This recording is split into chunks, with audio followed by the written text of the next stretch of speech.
Nós vamos orar nesse instante, pedindo a Deus para abençoar mais essa reflexão bíblica que vamos fazer em prol da primeira Igreja Batista em Vila Margarida e de todos aqueles que estiveram ao nosso alcance, para que Deus possa abençoar, dando crescimento espiritual, hoje focando muito sobre a situação da convivência em família. Então vamos fazer uma oração. Pai Santo, nós louvamos o Teu nome por este momento. Podemos estar compartilhando a Tua palavra, que é viva e eficaz e penetra em nossa alma e nosso coração. Nós pedimos que essa palavra seja ungida pelo Espírito Santo de Deus, que ela atinja os corações, dando crescimento espiritual e salvação de almas. Abençoa a nossa igreja, pastor Lucas, pastores auxiliares, a diretoria, os diáconos, toda a equipe de trabalho. Abençoa toda a igreja neste momento. Os teus filhos espalhados na face da terra, em nome de Jesus, vai abençoando e dá-nos a tua palavra neste momento. Nós oramos agradecidos em nome de Jesus. Amém. E nós hoje então vamos falar, irmãos queridos, sobre a vida de José. José tem uma descendência muito bonita, que vem de Abraão, de Isaac e Jacó. Abraão é considerado pai na fé. E Isaac e Jacó herdaram essa bênção também de ter muita fé, segurança em Deus. E José também não fugiu à regra, ele foi um elemento de muita fé, muita perseverança, de uma vida ilibada diante de Deus, que glorificou muito o nome de Deus. José era um dos 12 filhos de Jacó. Era preferido de seu pai. Aqui nós vamos tirar já uma primeira lição para os pais, as mães. Nós, como pais, não devemos ter filho preferido. Filho é filho, é família. A família deve ser tratada igualmente, com muito amor, com muito carinho, todos igual. Mas acontece que aqui José recebeu preferência de seu pai, foi o filho mais querido, chegando ao ponto do pai tecer uma túnica de várias cores e dar a José, quando não deu nada mais aos outros filhos, 12 filhos mais, todos eles juntos ali, pastoreando, cuidando da lavoura, do gado, e José foi o único que foi então agora distinguido com esta bênção de uma capa, uma túnica de várias cores. E isso aí, naturalmente, feriu o brilho dos irmãos. E seus irmãos começaram a ficar enciumados. Olha o que é o erro de um pai. Os irmãos começaram a ficar com ciúme. E por erro do lado de Jacó, José era muito jovem, ele tinha apenas 17 anos. E era um rapaz trabalhador, e diz a palavra de Deus que Deus estava sempre com ele. Ele era um protegido de Deus, Deus abençoava e tinha um plano para a vida de José. E falava com ele através de sonhos.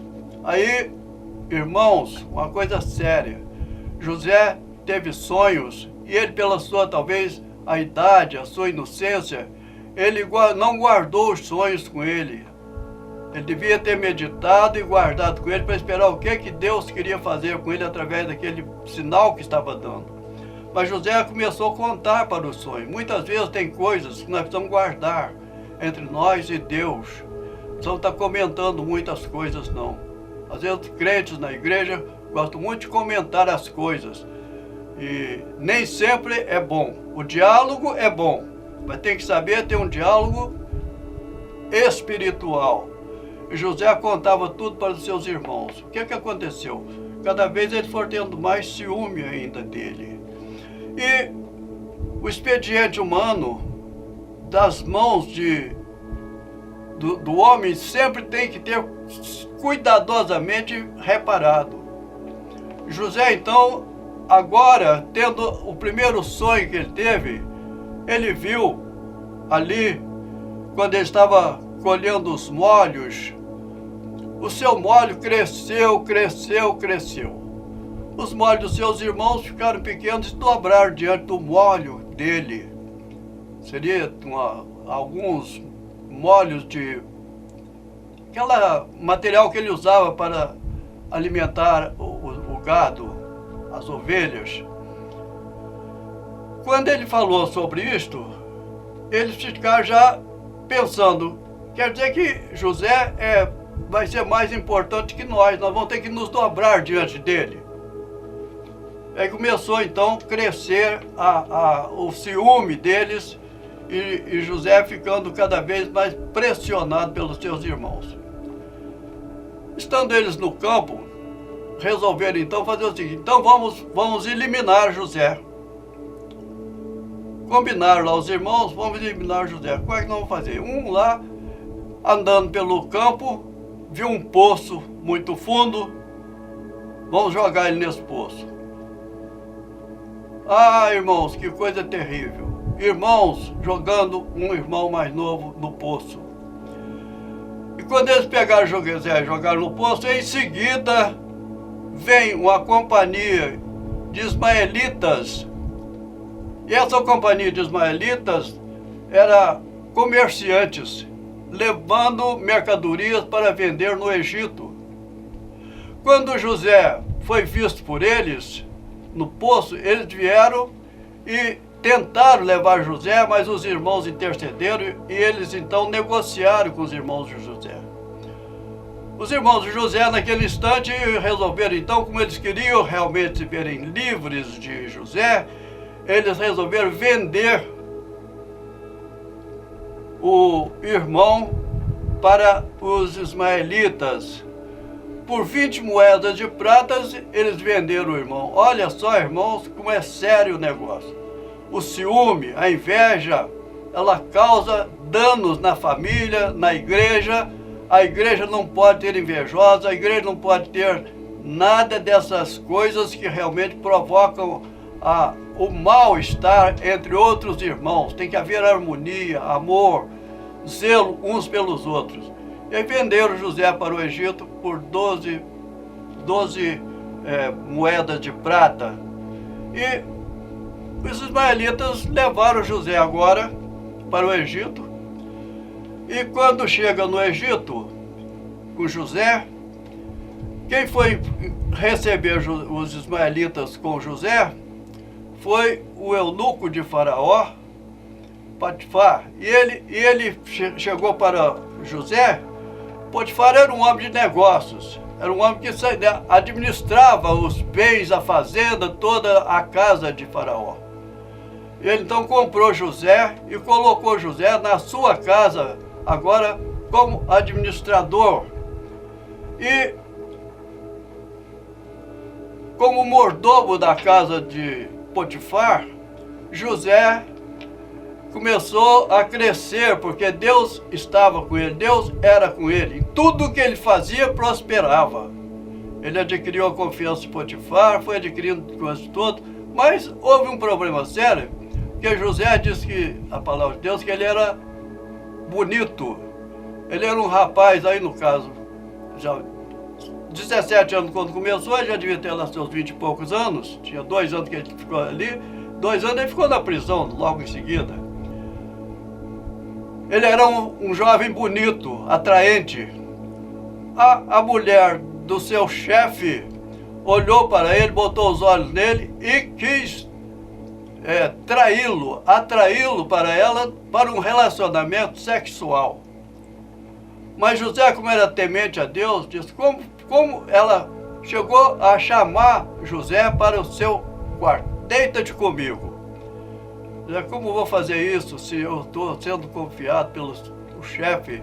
Ele tem confiado em mim, tem feito tudo por mim, tem me dado todo o prestígio, eu não posso fazer isso com ele. Eu sou temente a Deus, eu não posso fazer isso. Irmãos, aqui tem um exemplo para os jovens. Quantas vezes os jovens estão na igreja? Você, jovem, que está me ouvindo nesta hora, tome cuidado. Porque o inimigo, o diabo, ele é terrível. Ele sabe o ponto fraco de cada um. E o jovem, naturalmente, ele tem essa tendência de cair na fraqueza quando se vê diante de uma mulher bonita, tentadora. E muitos jovens perdem a comunhão com a igreja, a comunhão com Deus, porque caem no pecado do adultério. Mas adultério? Sim, adultério. É errado. Porque o casamento, a vida sexual é normal, mas entre um homem e uma mulher, mediante o casamento. Enquanto jovem, tem que ser como José, evitar esses contatos ilícitos. E José não quis realmente participar com ela desse lado, mas chegou um ponto em que não tinha ninguém em casa e ela chegou, chamou José no quarto e agarrou José e jogou na cama.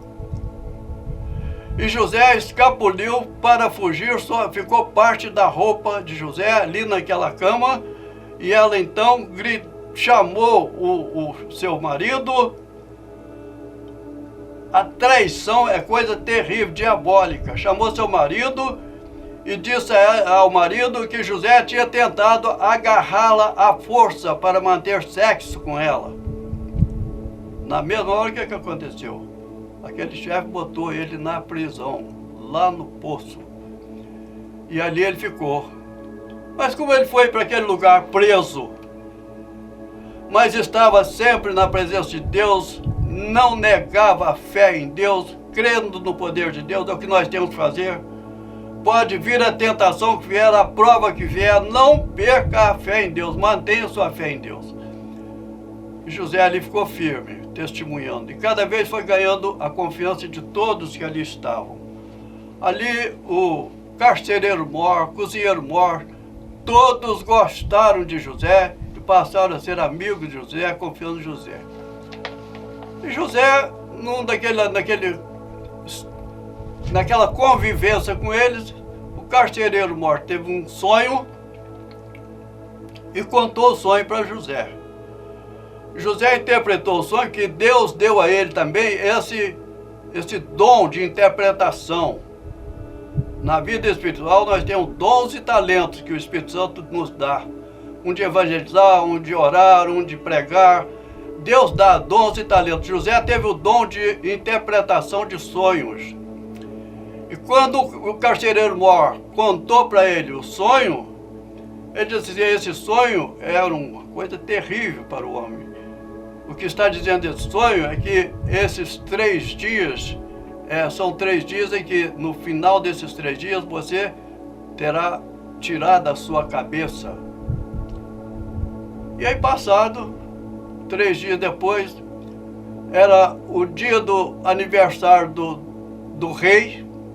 Ele faz um banquete, e naquele banquete realmente mandou decepar a cabeça do carcereiro e apresentou ali naquela reunião.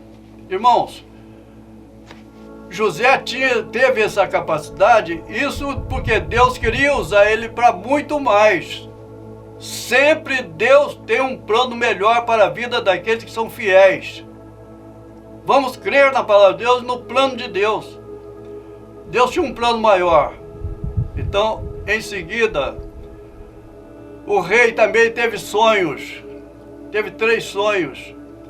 O primeiro sonho do rei foi de que ele viu no seu sonho uma vaca gorda, 7 vacas gordas e 7 vacas magras. Essas 7 vacas magras, quando elas estavam juntas, devoraram as vacas gordas. Em seguida ele viu 7 espigas também, talvez fosse uma espiga, tipo de espiga de milho, 7 espigas. E 7 espigas cheias e 7 espigas xoxas, sem nada. E aquelas espigas xoxas engoliram as espigas que estavam cheias. Então o rei ficou perturbado e chamou seus sábios, todos seus sábios, e disse: eu quero que vocês interpretem esse sonho agora. Eu preciso saber do que é.